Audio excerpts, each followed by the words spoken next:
All right. Welcome, everyone. My name is Tony Grima, and I'm on the board of the History Project, and I work on our events committee. I'd like to welcome you to tonight's Out of the Archives event.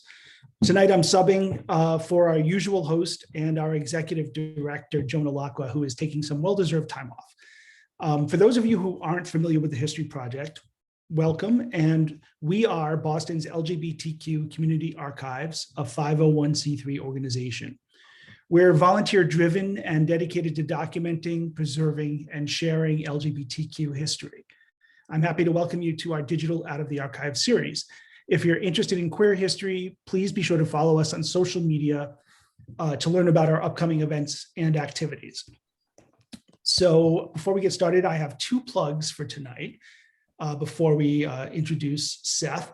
First, I'd like to invite you to join us next Thursday for our first ever book club. We'll be having an informal group discussion of The Price of Salt by Patricia Highsmith. That book is also known as Carol, which was the basis of the movie. You still have a week to read the book and join us, and you can RSVP at historyproject.org. I put the link just now in the chat. My second plug is to thank you for your support and to ask for your help. As a community archives that is funded by the community, any donation to the History Project directly supports our mission to document, preserve, and share LGBTQ history. If you are interested in donating, gifts of any size help, and recurring donations at any level give us the security to take long-term steps toward a sustainable future for the archives and for queer history in the Boston area. You can make a digital donation also at the link I dropped in the chat at historyproject.org. So tonight we'll be talking about the poet John Wieners, and we thought it would be a good idea to start with a couple of John Wieners' poems, so you get to hear if you have not read or heard him before. So I'm going to read a short poem, and then one of our board members will read a slightly longer poem. The poem I'm reading is called My Mother. My mother, talking to strange men on the subway, doesn't see me when she gets on at Washington Street, but I hide in a booth at the side and watch her worried, strained face, the few years she has got left. Until at South Station, I lean over and say, I've been watching you since you got on. She says in an artificial voice, oh, for heaven's sake, as if heaven cared. But I love her in the underground and her gray coat and hair, sitting there, one man over from me, talking together between the wire grates of a cage. That is My Mother. And Mark Crone, one of our board members, is going to read another poem. This is called After Simmons' Venice, and it was dedicated to Allen Ginsberg. Boston, sooty in memory, alive with 1,000 murky dreams of adolescence, still calls to youth. The wide streets, chimney tops over Charles River's broad street sweep to Seahood Buoy, the harbor with dreams too. The Newport News has arrived for a week's stay. Allen, on Summer Street, sailors yet stride along summer afternoons, and the gossamer twilights on Boston Common and Arlington Street, adrift in the mind beside the mighty facade of Convent and Charnel House. Who go through those doors, up from Beacon Street, past the maroon sunset in the west, behind Tremont Hill's shabby haunts of artists and the new government center, supplanting Scully Square. Who replace the all-night films and the Boston dawn in the South End, newly washed pavements by night's hoses. What happens here from the windows on Columbus Avenue to Copley Plaza and the library, Renaissance model, the hotel, and smart shops down Newbury Street's lit boutique, leapt by Emerson College, who triumph light over dark. The waterside endures beside the moon and stars of Cambridge's towers, past Park Square pavements so wide for the browser, drifters from Northampton Street behind the Statler, by the bus stations and slum tableau. Finally, to return to the gardens and the statue of George Washington, appealing to later day shoppers to go home. In what dusk, what drunken reveling matches this reverie of souvenirs, abandoned in the horror of public elevators, as this city is contained time, and time again, the State House from Bullfinch's pen, over School Street and broad down the slope of federal mirages, over bluegrass to the waterfront, Athenaeum holding all the books of men, directed against the foe.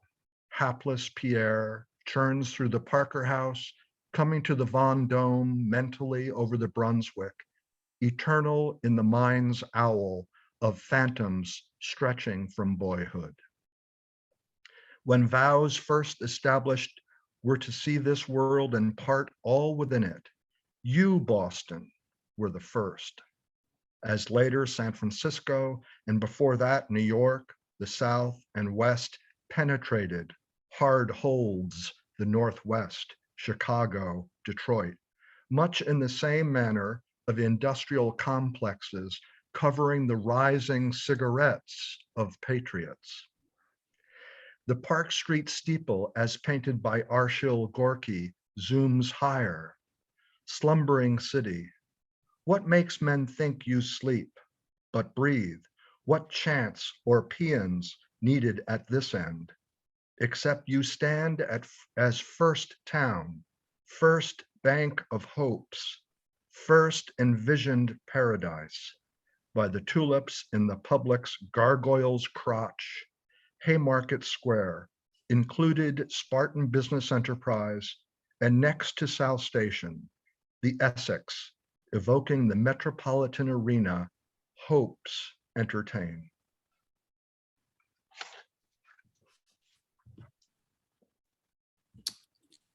All right, thank you very much, Mark. And now on to tonight's speaker. It's my pleasure to introduce Michael Seth Stewart, PhD. Seth teaches English at the University of Alabama and is the editor of Yours Presently, the Selected Letters of John Wieners. And he is also the editor of Stars Seen in Person, Selected Journals of John Wieners. So welcome, Seth, and thank you. And over to you. Uh-oh. The introduction was too much for him. Thank you for from me. Can you hear me? Can you hear me now? The storm all of a sudden surged. Okay, good. Okay. If it happens again, as I said, I might have to come to you from my laundry room at some point because there are tornadoes bearing down on us, and we're just going to hope for the best. But thank you so much for having me. It's a real pleasure to see all of you, some old friends, some of my heroes who are destined to be my friends. Thank you very much for having me. I guess Tony and I had talked about maybe just telling a little bit of background on John Wieners for the people who might not be as familiar with him, a little bit about the process of gathering his letters and journals. And then I have a couple of his letters where I pulled out just the most interesting bits and kind of took out some of the more, letter business parts. So closing with a short, one of my favorite poems of his. So John Wieners, as some of you know, always identified as a Boston poet when he was asked what school of poetry he belonged to. He was always going to align himself with Boston. Even though he was part of, he could be considered a Black Mountain poet, a San Francisco Renaissance poet, a New York poet, an East Village poet, but he always claimed Boston and spent, I think, most of his life probably on the north side of Beacon Hill, the final decades 44 Joyce Street. And he was born in 1934 in Milton, and went to Boston College and went with his boyfriend, a blonde firefighter from Swampscott named Dana, down to Black Mountain in '56. And I apologize for any mispronunciations of Massachusetts. My Alabama mouth does violence to y'all's vowels, and I apologize. But went to Black Mountain in its final years and studied with Charles Olson and Robert Duncan and his friend Michael Rumaker. Went back to San Francisco and New York. And eventually, because of drug use and other things, he was hospitalized. Because he was not wealthy, he wasn't put in into the nice sanitarium like McLean's, where Anne Sexton got to go gracefully insane, as she said. He was put in the state institution like other people of his cohort, and was given many electroshock treatments and was hospitalized many times. And his poetry kept evolving and changing. And so he, in the 70s, he after publishing several really important books, Hotel Wentley Poems in 1958, Ace of Pentacles in 64, Asylum Poems in 1970. This is my favorite, probably. And then in 1975, he published Behind the State Capitol, or Cincinnati Pike, which was put out by the Good Gay Poets Press from Charlie Shively. A lot of the copies were destroyed when Good Gay Poets was firebombed, correct? So a lot of the copies were destroyed. It's a truly amazing book filled with collages and poems that baffle or delight, depending on your mood. Oh, and so, you know, he kept publishing. In the 70s, he got involved in gay liberation causes, largely through his friend Charlie Shively. Got involved with Fag Rag and later with the Beacon Hill Free School. And so, and in his later years was kind of like the oracle on the mountain.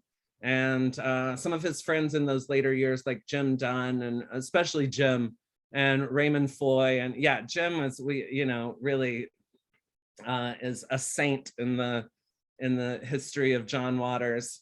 And thank you, I need it. I need that, thank you. And and then he passed away after collapsing, coming home from a party on March 1st, 2002. So the 20th anniversary is coming up in just a couple of weeks. There's actually going to be a day-long symposium on March 3rd that a British university is going to be hosting. Now I forget which one, I'm sorry. But I can send out information on that. That's going to be a lot of, it's going to be really, really fun over Zoom. And so, yeah, I fell in love with him about 12 years ago. I was taking a class at CUNY, the Graduate Center in New York. And I will definitely send out the info on the symposium. Right now, all there is a Twitter account. It's been put together by a graduate student who really loves John Wieners, and he pulled together all these different people. And I'm going to be on a panel with C.A. Conrad and Keston Sutherland talking about love poetry. And there's going to be a bunch of other roundtables and things, but that's on March 3rd during the day. The anniversary is March 5th, about March 1st, but there's a strike going on in the UK, and the 3rd works with the strike. So anyway, I can send out that information. Oh, thank you, Tony. And so I fell in love about 12 years ago taking a class. My professor and mentor, Amil Alcalay, mentioned Hotel Wentley Poems in a class that was sort of about the New American poetry, sort of about the Vietnam War, sort of about everything. And he mentioned Hotel Wentley Poems and how there was this poem from 1958 called A Poem for Cocksuckers. And I said, let me have it now. And a person in the class had a copy of Hotel Wentley Poems with her that night. And I just read it several times through in one sitting and fell in love. And it's just all been history since then. So I collected his letters and his journals. The journals were kind of a little side project that wound up becoming their own thing. And they were published as Stars Seen in Person in 2015 by City Lights. And And then the letters were finally published last year as Yours Presently, featuring this beautiful portrait by recently passed great Boston portrait photographer, Elsa Dorfman. I'm very grateful that she gave permission for us to use this beautiful, which was used on the advertisement for this event, her beautiful portrait of him. So that's sort of how I got involved and what the process was. Anybody who's ever researched letters knows it's a lot of detective work. It satisfied my inner Columbo, my inner, just doing literary detective work is the most fun, hunting down letters. Anybody who might possibly could have written, you just find their archives and grab the letters. And so it's a lot of detective work, and it was an obsession for the better part of a decade. And so yeah, it was a really great pleasure. And now I'm finally writing some essays about John Wieners. I told Amil I wanted to write about Wieners, but there wasn't enough material out there in terms of letters and journals that I could draw on for my research. So I said, I'm going to write the essays, but first I'm just going to do this quick project where I put some of this stuff on the record, and then I'll write the essays. Fast forward to 12 years later, I'm having to write the essays now. So that could only work for so long. But yeah, so that's been the process. I was going to share a couple of the letters from 55 that give a look at that moment in time. As I was telling Tony, people who are, the letters are still horribly expensive because it's a university press, but that was kind of the only way it could work out. And so as soon as we sell, but University of New Mexico guaranteed an affordable paperback as soon as we get a decent number of these sold to some libraries. So request them at your local library, please. And hopefully soon we'll have a good paperback out. But then the paperback of Star Seen in Person, I think for Boston gay historians will really enjoy, especially the longest journal of the four is his Journal of a Would-Be Poet from 1955. And it's him living in Boston between Boston College and going to Black Mountain and just writing about things like getting drunk at the Sevens on Beacon Hill, which is still there. I can't believe it. I went and had a drink there my last trip to Boston, and having rent parties and all these kind of wonderful, just gay antics. And so I think people might enjoy that one. But I have a couple of letters to share. Should I just share screen and read those, and then we could open it up for discussion? Okay. Luckily, after all this time of online teaching and everything, sharing screen and things like this is very all too familiar. Can everyone see this Word document? Can you? Okay, good. So this, I just took some excerpts from these letters, and this first one is Wieners is back in Milton, staying at his parents' house in August of 1955 after his first term at Black Mountain. And at that first term, he had befriended the great late gay writer Michael Rumaker. They became very close friends. And back in Milton, Wieners is writing to Michael at Black Mountain. So here's that letter. Dear Michael, I got up 5 years ago, 5 minutes, sorry, Jesus.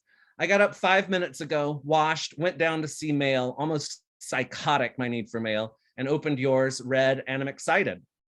I came running up here, all excited to write to you, and I began and go dry. So to warm up, I'll start with my own poems.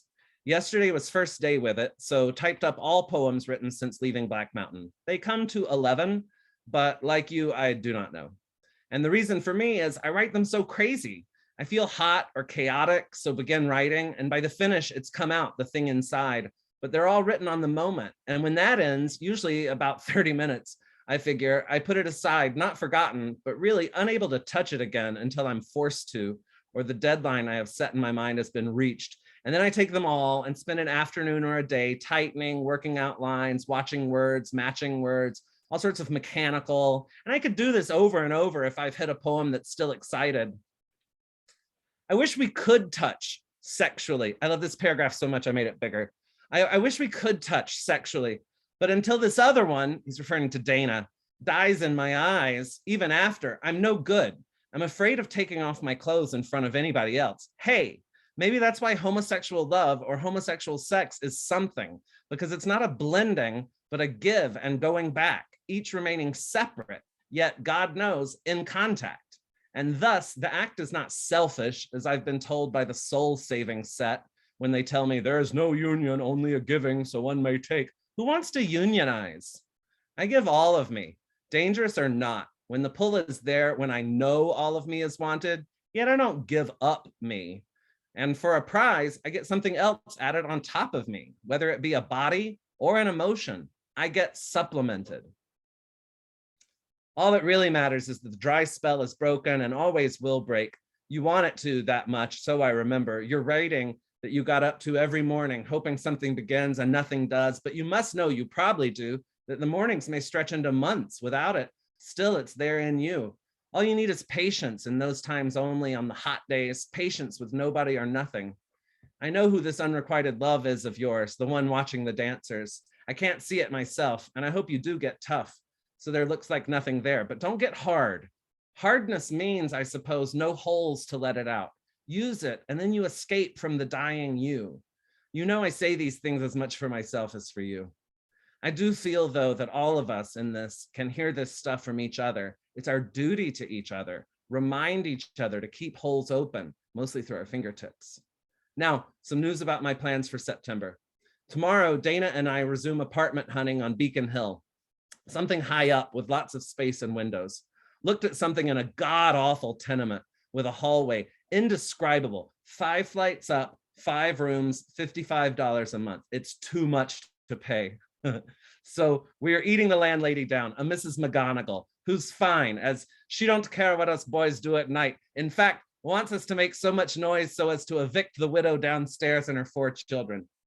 If we can have it at 45, we'll take it. And the rooms are wonderful, big, lots of walking space, room for guests, which I enjoy, especially if from Black Mountain. If you can do it for a week, Mike, do it. Bus fare from Boston to New York is $5.75, and a midnight train round trip is less, the owl, a vacation special. You know Dana will drive all who can fit and who want to from Back Mountain to the north. So far, Herb Ross asked, and Joe and Carolyn said, as far as New York, that is, if they don't get an extension of a loan. Things are indefinite there, I know, so make no plans. Simply realize that a car will be available for 4 or so if they want it. I'm like at the end of a poem, so goodbye for a while and write as soon as you want to. Big polio epidemic here, 80 cases a day, and I have a stiff neck, so begin building an oxygen tank for my arrival. My love, John. And this is New Year's Day, 1956. I love this one because it mentions one of his favorite places in Scollay Square. Dear Michael, I've just returned from a movie house called the Rialto, which is the refuge for a good percent of the old, the poor, the cold, the drunk, the perverted of the city. They go there to keep warm, and the management keeps the place cold. I've walked home in the cold, my ears freezing, my coat like a piece of paper around me, and I thought, what if I had no place to go, no place but the Rialto? Now as I sit here, I can't imagine the cold any longer. It doesn't exist. I'm not in it. My ears are thawed. My coat is on the couch. Yet I feel guilty because the old men are still out in it. I feel guilty because I don't do any writing and justify my existence. Every day of my life, half of it is taken up with, when will I begin? I blame Dana for it. I blame Boston, the neighborhood I live in. I think of myself holed up in some romantic little room alone on a schedule, but I know too well I can't ever accept that kind of life. This letter sounds like it comes from one just beginning, and yet I'm not just beginning. I've been on this thing for years, and nearly all of those years I've wasted. I mean, the time of those years. It's so strange. If I sat down and went back and wrote those years day by day down and read them in a book, I would say, what an exciting life. Ooh, what I wouldn't give. That's what I want. Still, all this crap, this anxiety and worry over waste mainly is the biggest waste. It drives one out for distraction, never to more work. You think I wasted too much. I can just kill a few more hours, and that's what you do. Kill it, bury, smother. I long to be back in Black Mountain. I worked harder there. I think of myself there in pain. I seek out pain for myself. Why need thee weep? Thus the affinity to torching it up. I can't face the music, but let's face it, John, The stuff is pretty sweet to the men sleeping in the Rialto open all night. I know the cure. Get out of here. Get into something vital. Leave it. And then weep all night because I left it behind me. One great lifetime of self-pity and the poetry to come out of it. What will it be but dirge, lament for John? That's the kind of poetry I want to write until I come up to the real stuff of pain, like cold on the ears. I really think physical pain is the hardest. The mental brings tears, but the other blood, that's what I need in my veins. Right now, of course, I'm not in pity. I'm just trying to see me. But deep down, a resolution is coming, of course, New Year's, but it does want to put me out into the cold and remember it. And remember that I got cold very seldom, and the rest is unimportant. So the bed's unmade. Dana isn't fleshy anymore. I'm not at Black Mountain, and I want Olson to teach, etc., etc. Still, I'm warm, I'm bohemian, I write, I'm young, and I'm going to remember that the cold is hurting people, whether I make a poem or not. Still, that poem can help somebody's cold. A new antihistamine. And finally, this is from a few years later, a very short one to Don Allen, who edited the New American Poets anthology, in which John Wieners had several poems. September 20th, 1959, from San Francisco. Dear Don, well, I can't do anything new, but I'll send you a poem I wrote this morning and an excerpt from a journal I keep, which is about poetics as I've been able to come to it. I just fell on my back with the typewriter on my chest, and I looked up at the ceiling and said, I'm gonna die this way, like the goddamn cat I stepped on with my left Mexican shoe. The drops of blood spread throughout the house, gasping for breath, always. Anyway, a poem for trapped things. Oh God, what have you given me that a black butterfly lives in this room? This morning with a blue flame burning, this thing wings its way in. Wind shakes the edges of its yellow being, gasping for breath, living for the next instant, climbing up the black border of the window. Why do you want out? I sit in pain, a red robe amid debris. You bend and climb, extending antennae. I know the butterfly is my soul, and it is weak from battle. A giant fan on the back of a beetle, a caterpillar, chrysalis that seeks a new home apart from this room and will disappear from sight at the pulling of invisible strings. Yet so tenuous, so fine, this thing I am, sitting on the hard bed, we could vanish from sight like the puff off an invisible cigarette. Furred chest, ragged silk under wings beating against the glass, no one will open. The blue diamonds on your back are too beautiful to do away with. I watch you all morning long with my hand over my mouth.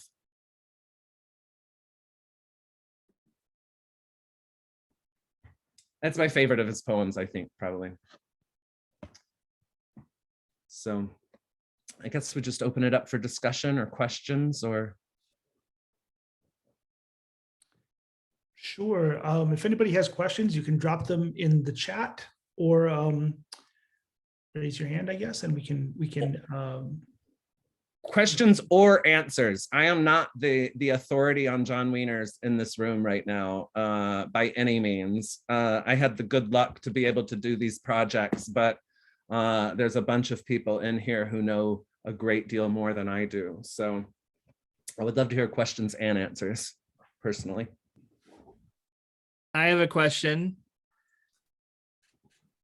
Please. Hey, Derek. Hey, how's it going?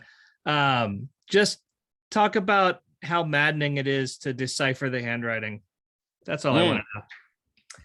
Well, it depends on the time period, you know. A lot of times he really enjoyed using a typewriter, which anybody who does editing work is always very grateful when someone owns a typewriter. But also his penmanship, you know, after you've been doing it a while, I'm sure this is with every poet, but after you've been doing it a while, you can like kind of date a letter just by glancing at the penmanship, you know. And with each hospitalization, his penmanship changed just a little bit. But there's always that parochial school penmanship underneath it that makes it actually pretty easy to read most of the time. By far the hardest thing was the first project of all of this was when I edited the letters between Wieners and Olson back in 2012. And I wouldn't wish transcribing Charles Olson's letters on my worst enemy. It looks like it just slashes and dots. It's just Morse code. But Wieners, his penmanship is usually pretty elegant.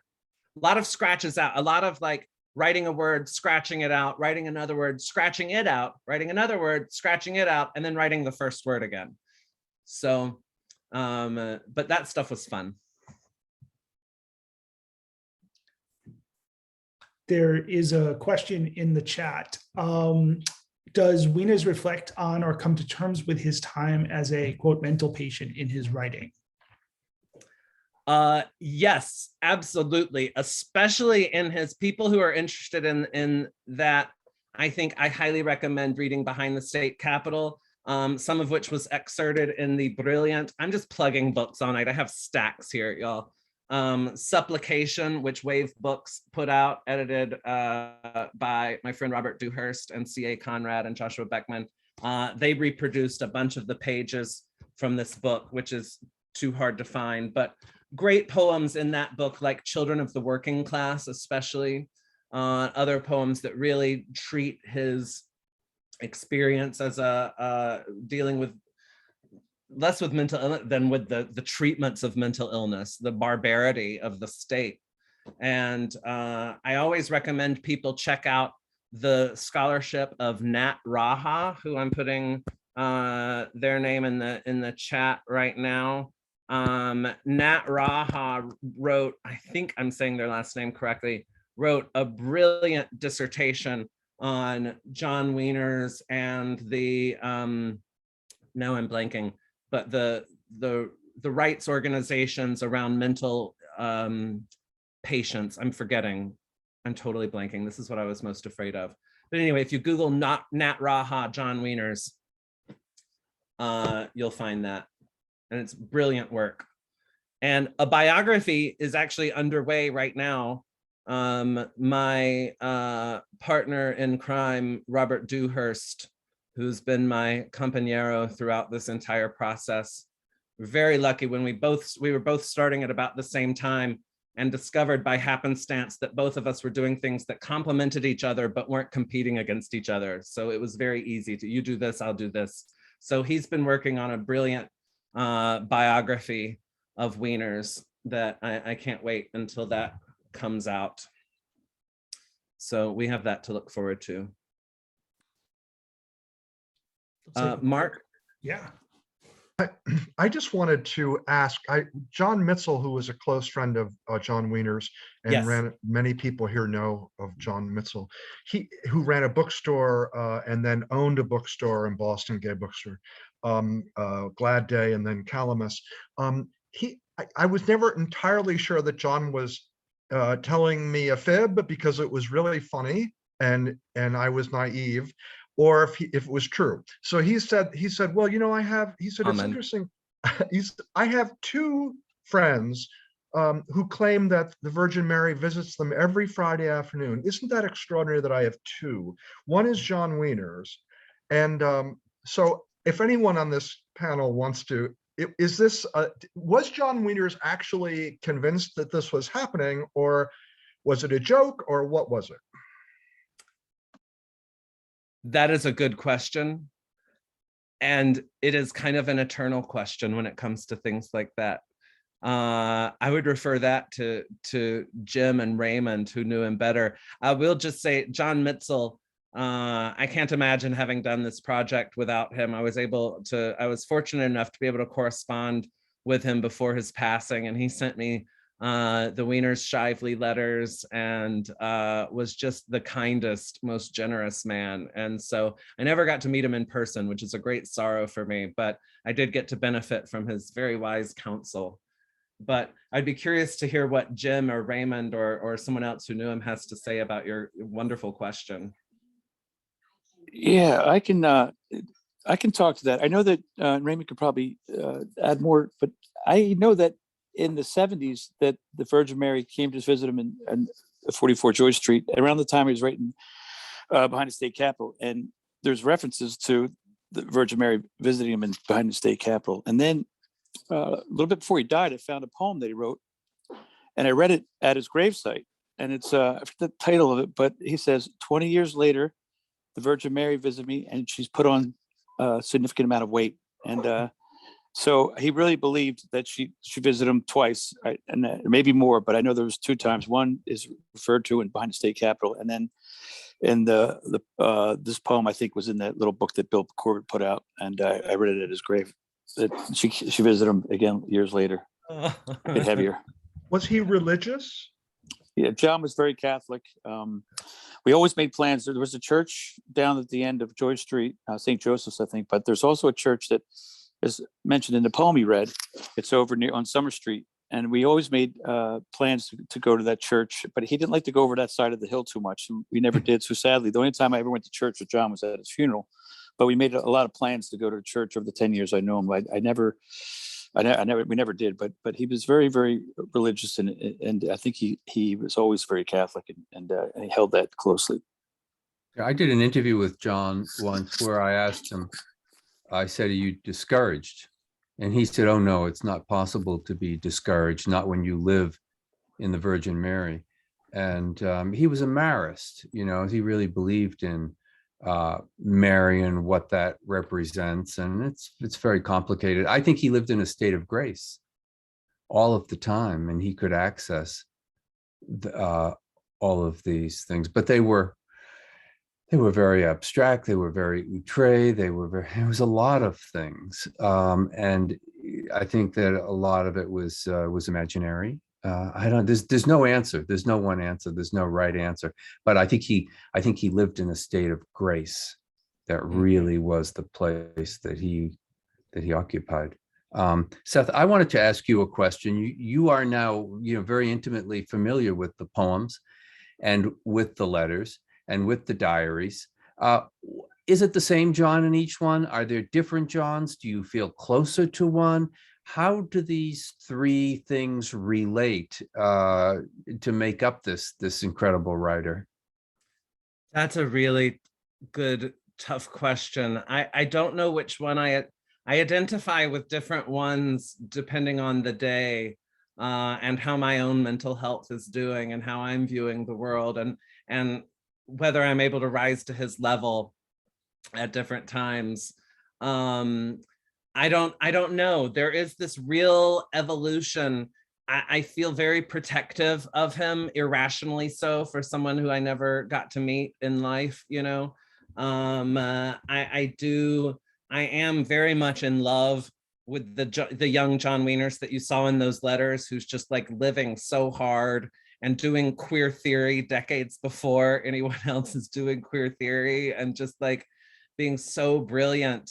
And also the later John Wieners, I'm lucky that I got to know him through y'all's stories. And so that created the filter through which I understand the later John Wieners, which is someone who was full of life and full of eccentricities and visions, and not how he has been sometimes pathologized and portrayed in some criticism, in my opinion. I don't know if that answers your question or not. I just think, like with all of us, he contained multitudes, and more than most. And there are 1 or 2 John Wienerses that are harder to love, in the 60s when some of his, he became a little more persecuted by his demons in the late 60s because of these repeated state sponsored brutalities against him. As people who've read the letters know, that he went through some periods of some really dark stuff, but then came out the other side with the devoted love of the people that he had sometimes kind of turned against during that period. And so some of those moments are harder to love, in the same way that some of my moments have been impossible to love. So I don't know. I love all of them. Yeah. Just one other thing about that, like, question about Mary and religion. Everything was holy with John. Everything was God. And if he was on his knees in a back room in like a sex club, that was a religious act. It was all holy. Absolutely. And I see the Marianism coming out in his adoration. When I say adoration of torch singers, people like Billie Holiday, I'm using adoration in the strict sense. I'm not being slangy about it. Like, I think he revered these sacred women, the Greta Garbos and you know, Gertrude Lawrence. He had this pantheon of women through whom he received illumination. And I consider him a great mystic poet, a great Catholic poet, and also often a great pagan poet, in that way that great Catholics can be great pagans, which I hope makes sense. But I just wanted to add something to the discussion about Mary. We were in the fag rag office once on 22 Bromfield, and John had said he had seen the Virgin the week before, and somebody, I think it may have been Shannon Austin, one of the fag raggers, said, "Really?" And John paused and said, "Well, it may have been Linda Darnell, who people know played the Virgin in Song of Bernadette." He said, "But I'm pretty sure it was the Virgin. I'm pretty sure that it was Mary." But I think it connects perfectly to what Seth was just saying about the adoration of the gay male cultural adoration of stars and torch singers. yeah. When in fact, about this thing of, it mattered whether it was Mary or it was Linda Darnell. well, this thing about the visitation of Mary. I grew up in Lowell, Massachusetts, in a Roman Catholic family. People were seeing the Virgin Mary all the time. The little flower, the Virgin Mary, they were appearing to you in the woods, in church. People were making life-changing decisions because Mary appeared to them. I mean, this was not such an unusual thing. Right. Yeah. Yeah, I love that.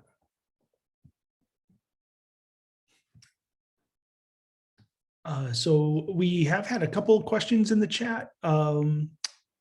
People are asking, they're very interested, I think, in his hospitalizations. Someone asks, can you see Wiener's poetry change the way his penmanship changes after his hospitalizations? And somebody else asks if he associated anything about his hospitalizations with his homosexuality. Absolutely. I mean, the poetry changes. In my opinion, a lot of things remain. The devotion, the devotion to love and to the higher orders that he has taken as a poet, his devotion to the poetry, which in some stuff that I'm working on right now, I'm linking with the troubadour tradition and some of these other things. He was reading a lot of things like troubadour poetry and Sufi mysticism and all these other things at his early formative periods. And so a lot of those themes get carried through. But the poetry definitely, in my experience or my opinion, it becomes more multifaceted and strange and sometimes very challenging.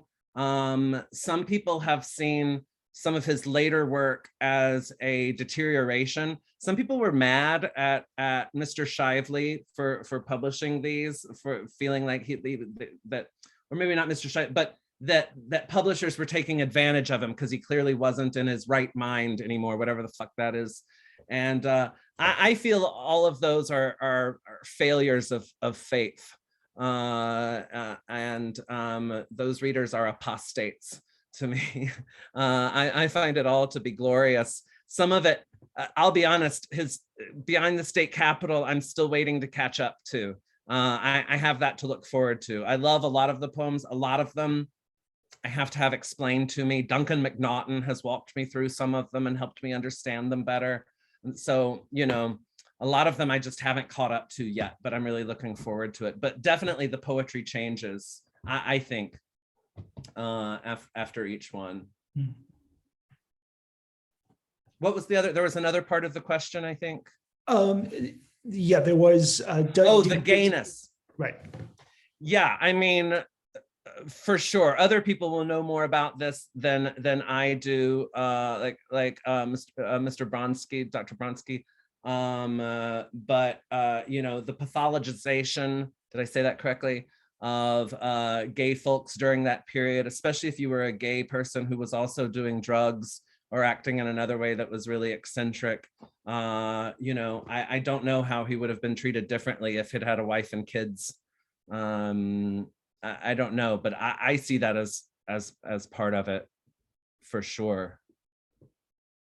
I don't know, other people might have other things to say on that issue, but it's hard to separate. His first hospitalization is he came back from San Francisco and he'd been doing a ton of speed like everyone, and was on a lot of Benzedrine and everything, and came back and scared the shit out of his parents.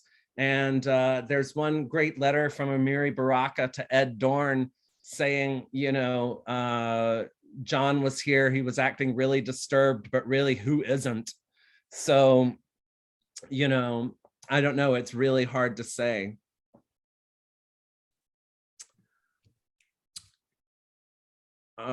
He studied, I believe literature was his major at Boston College, correct? And then he studied, Robbie Dewhurst would know facts better than I do.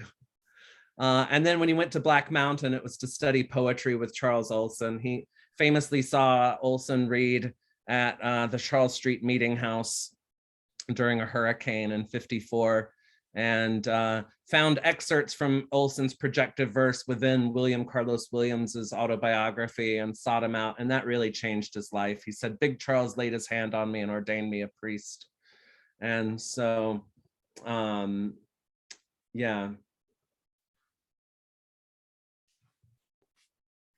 Does anybody else have any questions?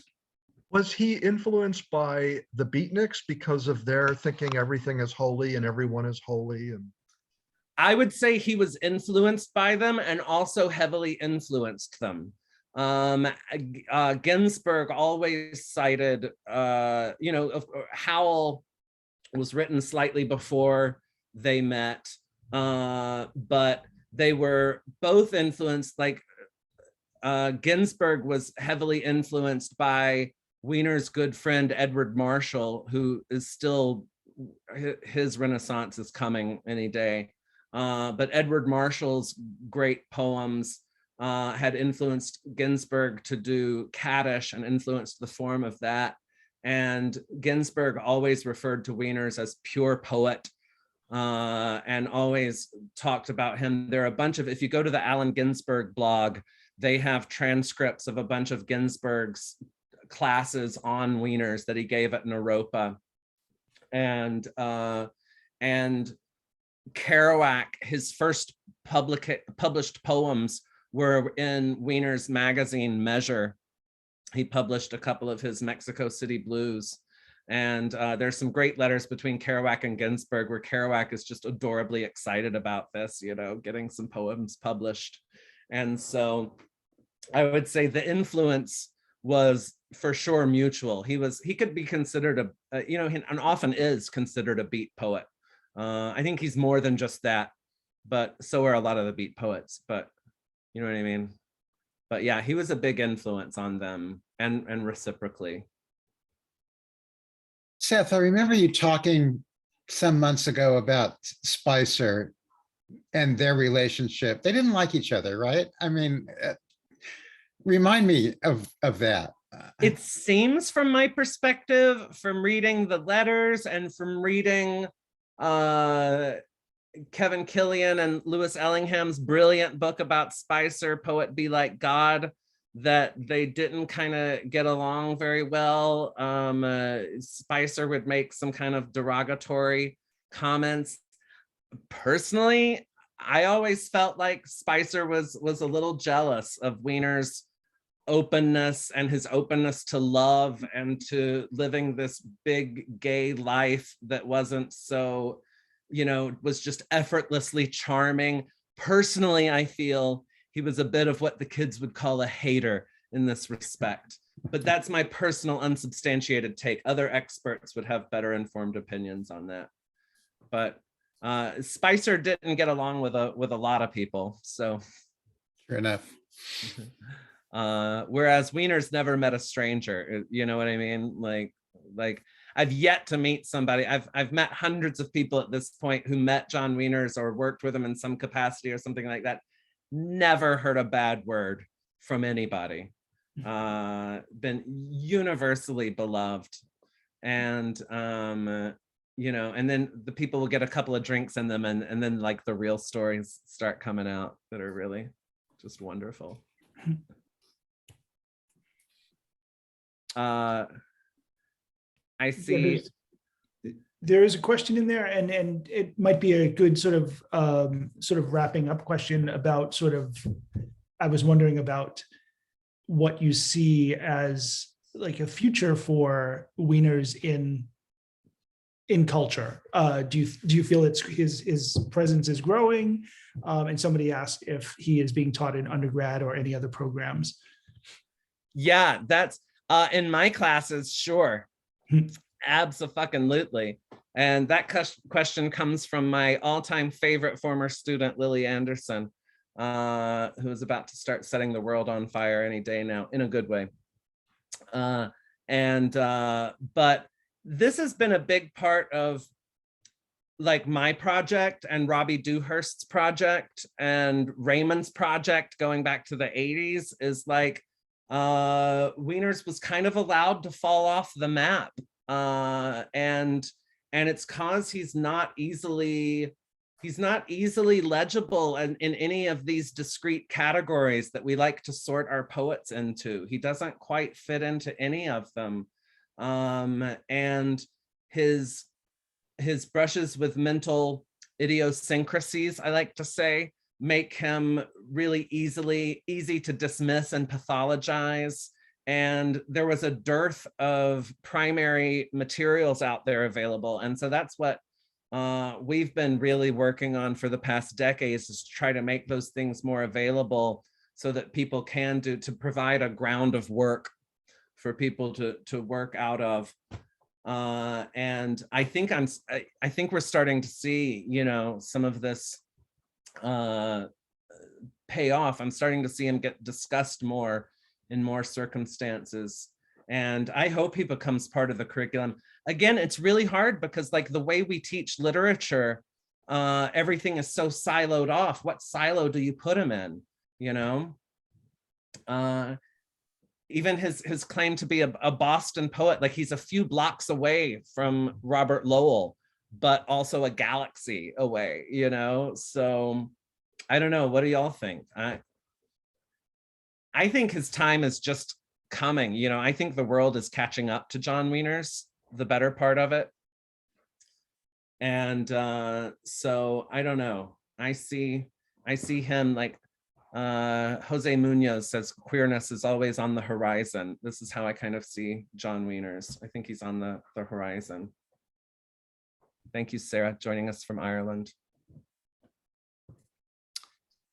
All right, does anyone have any other questions? Comments? Quick story. I have one question, Seth. Yeah, yeah. Real quick. Can you talk a little bit about his relationship with Charlie? Because I love both of them, and I think Charlie doesn't get the credit that he deserves and what he did with that book, but what he did as a friend of John. But can you talk a little bit about Charlie, or you know, we can talk about Charlie. But I really, yeah, I got to see them Charlie. together. Yeah. Yeah, y'all know Charlie a lot better than I do. I do know from the letters how much they adored one another and supported one another. And some of the letters between Shively and Wieners have some of the lines that stick with me the most, like Mr. Shively telling Mr. Wieners, "You have a habit of creeping up behind me with a club full of stars," and these other lines that are just this wonderful kind of gay intimacy that I only ever really see happening amongst queer folks, where it's a little bit romantic, it's a little bit platonic, it's a little bit platonic in the way that like Plato kind of liked it as well. It's a little bit of all these things mixed together and can't be categorized as being a pure friendship or a romance or any of those kind of, you know what I mean? And so I think their friendship was, when I call it magic, I mean that literally. Like I feel like it was made of magic and created magic with a K. Okay. Thanks, I agree. But yes, Mr. Shively is the next one to. This is my friends within this make fun of me because I can still only ever call them Mr. so-and-so. I never met them. And as a Southerner, I haven't been released to call them by their first names. It's like a spell. I know But, what Charlie yeah. would say. Charlie would say, Mr. Shively is my father. Aha. That's what he would say. And at that point, I would feel free to call him Charlie, but Very good. absent that, it's Mr. Shively until I die. But yes, the world is ready to catch up to Mr. Shively as well. His activism, his writing, his letters. I cannot wait to go through his archives at Yale, and I know y'all have some of his archives as well. Like, Yeah, his poetry too. and his poetry. We're gathering, yeah. One of the truly great gay figures of the 20th century.